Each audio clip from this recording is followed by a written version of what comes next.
This is Igbo area. Hello. Well, it's no longer news that Nnamdi Kanu, the leader of the indigenous people of Biafra, IPOB, is alive. A lot of us were eager to hear his voice on Radio Biafra on the 21st of October 2018, being Sunday, and evidence shows he is alive. He spoke, and at least you can trace his voice. Even those who think he is dead all heard him. Whether he is dead or alive is no longer an issue. But there are certain other things we want to look into that are associated with his disappearance and appearance. These things matter now. But before we go, never in history of Nigeria or any sub-Saharan African nation has we had such a massive download as it was on Saturday, Sunday. That's download of an app. This is phenomenal. It is amazing, and it has shown that digital age has come to stay in Nigeria with over 1 million downloads for Radio Biafra app since Nnamdi Kanu, the Biafra freedom fighter, has been spotted praying in the temple in Jerusalem. 1 million download of the Radio Biafran app. Do you know what happened? At the time of the broadcast, I couldn't access the app again. Do you know what? I have downloaded the app. It was working. But at the point the broadcast started, that was 6 p.m. on Sunday, the app refused to work. I don't say this is not the work of those who are against the broadcast. No, it is not their work. What happened actually was it has never had such cash. Imagine about 6 million or more than tuned to an app just to listen to a voice. About 6 million users at a time. The app received more than it can handle, and it's began to malfunction. It couldn't connect. Wow. There is something about this movement. This is phenomenal. Meanwhile, there are reactions that the DSS, Department of State Services, aided Nnamdi Kanu's disappearance, and the DSS is denying it. In this material titled, "We didn't help Kanu to escape from Nigeria," says DSS. The Department of State Services has refuted an allegation that 5 of its personnel allegedly aided Mr. Nnamdi Kanu to escape from Nigeria. Kanu, leader of the indigenous people of Biafra, which was outlawed, escaped from his abode in Umuahia, Abia State on September 14, 2017. He, however, showed up in Jerusalem, Israel on Friday, 19th October 2019. Before his sudden disappearance, Kanu was being tried by the federal government for treason, but was granted bail by the Federal High Court sitting in Abuja. Spokesman for the DSS, Mr. Peter Afunanya, in a statement in Abuja on Monday, the 22nd of October 2018, described the rumor alleging that operatives of the agency helped Kanu to escape as malicious. He said, "The service wishes to state that the news is fake, mischievous, and defamatory. It is nothing but a figment of the imagination of the originators. The public should by now have noted the antics of Kanu, IPOB, and their collaborators, whose talking thread is to peddle unfounded rumors, gossips, and propaganda aimed at subverting the government, its key agencies, and officials. The DSS is aware that some unscrupulous elements are keen on exploiting the situation to constitute a nuisance to the freedoms of all persons as guaranteed in the Constitution, and as well disrupt the forthcoming general elections. The DSS will not stand by idly and watch this undesirable element achieve their aims. It is to be further emphasized that the indissolubility, unity, and indivisibility of our beloved country is sacred." Afunanya called on those who he described as obstructive planners against the unity of Nigeria to know that no individual or group can be bigger than this country. He therefore reassured residents that their safety and the DSS commitment to providing an enabling environment for peace and stability in the country. From some other angle, it is still seen as PMB's political strategy, the disappearance of Nnamdi Kanu and his sudden appearance at this time of election. And somebody said it is amateur. He said, 1. Releasing Nnamdi Kanu now and making videos of him in a faraway Jerusalem is to only achieve one aim: destabilize Atiku Obi's strongest region. Of course, we know Nnamdi would be 2019 bargaining for Southeast. But releasing him now is wrong timing and would not achieve the expected deal effected again. 2. The gain is for him to continue preaching election boycott. Election boycott means a win for Buhari. 3. But they fail to take into consideration that most IPOB members shouting election boycott are divided into 2 groups. Group A live outside Nigeria and can't vote. Group B did not even register to collect PVC, and that window is closed. This means whether Nnamdi Kanu preaches boycott election or not, it doesn't have any impact on Atiku Obi tickets. 4. Finally, if PMB strategic team members are wise, let them recommend a referendum date to PMB. Put the referendum on 2nd of January 2019. Let the Igbos determine if they still want to remain in Nigeria. Of course, the result would be one-way outcome. Exit Nigeria. Igbos would overwhelmingly vote to leave Nigeria. Then it will be a landslide for Buhari and he would emerge president of Nigeria, less the Igbo. Okay.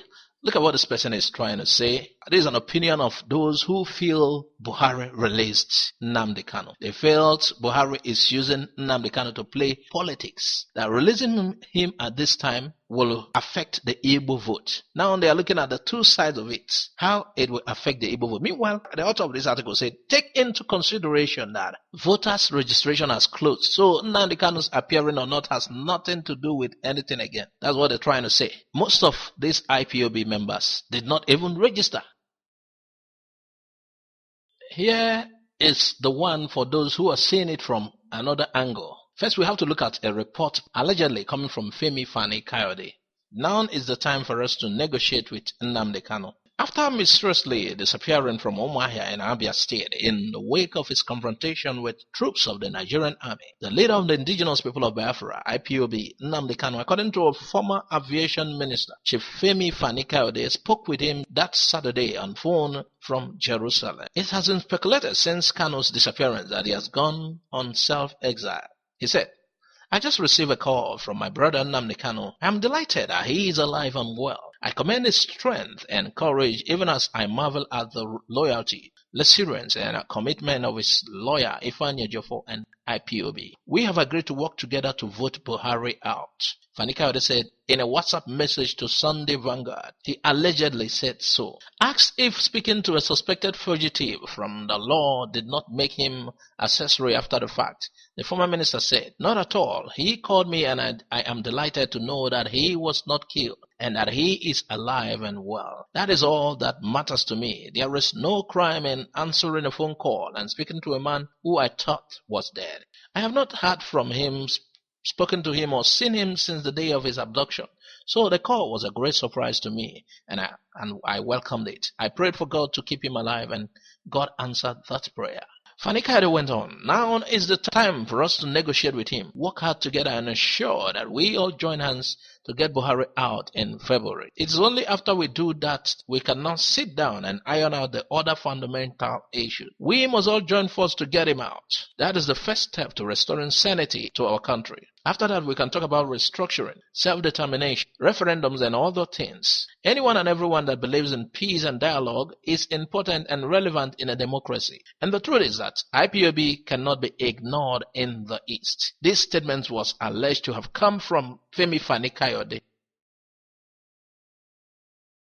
Now, from another angle, we're hearing that there's a deal struck between Atiku Obi's camp to make it possible for Atiku and Obi to win the coming election. Here in this headline, Nnamdi Kanu did not reach any agreement with anybody to vote out Buhari. IPOB is now disapproving the report. The deputy leader of the indigenous people of Biafra, IPOB, Uche Mefo, has frowned at the statement credited to the former Minister of Aviation, Chief Femi Fani-Kayode. Following the appearance of Nnamdi Kanu, the leader of the group in Jerusalem since his mysterious disappearance and subsequent confirmation of such from both his brother and lawyer, Ifeanyi Ejiofor, Fani-Kayode opined that he spoke with him, noting that him and Nnamdi Kanu had agreed to oust Buhari coming 2019 presidential election. But in a statement obtained by the cable, Mefo faulted his statement, saying that it was only a crude tactic in an attempt to drag the name of the IPOB's leader in the mud. Here is a statement. Our attention has been drawn to some deceptive and crude tactics employed by some politicians to drag the name of our leader, Nnamdi Kanu, to the mud by suggesting that he held talks with such politicians to oust Muhammadu Buhari. We want to use this medium to state unequivocally that at no time did Nnamdi Kanu reach any agreement with any politicians to participate in Nigerian politics. Consequently, any publication not authorized by our leader, his deputy, or by the head Directorate of State regarding IPOB and or our leader is pedestrian and null and void. Finally, Nnamdi Kanu's humility and courtesy in appreciating a few individuals and groups in Nigeria for what they did to assist during his incarceration cannot be construed as weakness. We invite you to listen to Nnamdi Kanu as he addressed IPOB family members and world in general from the city of Tel Aviv in Israel on the duration of the struggle. Okay, this was prior to the broadcast. So the IPOB second in command, Uchemefo, is dismissing the report that Nnamdi Kanu had agreement with some politicians to oust Buhari 2019. He advises that we should listen to the broadcast. So if you have not had the broadcast last Sunday, which was 21st of October 2019, you can get the audio and listen to it and know the IPOB stand on the matter. I think I'll play a little audio here. The IPOB is saying, I think they are not in support of the election 2019. Is committed to the liberation of the land of Biafra from the shackles of tyranny.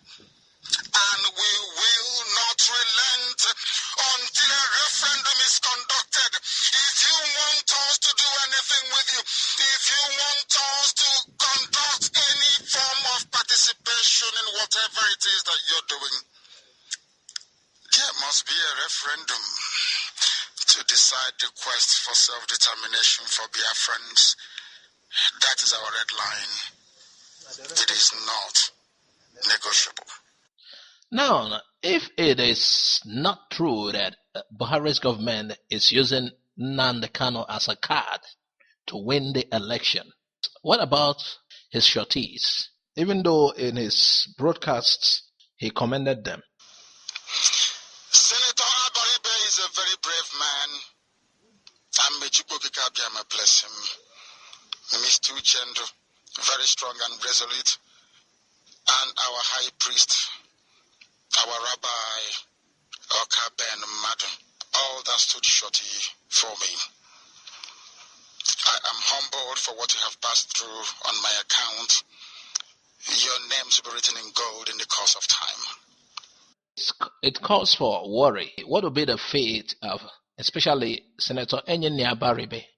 Some people are speculating that the law will go after these people who shorted him. Because prior to realizing that he is alive and is broadcast from Israel, it was alleged that the Nigerian army kidnapped him during the Operation Python Dance 2.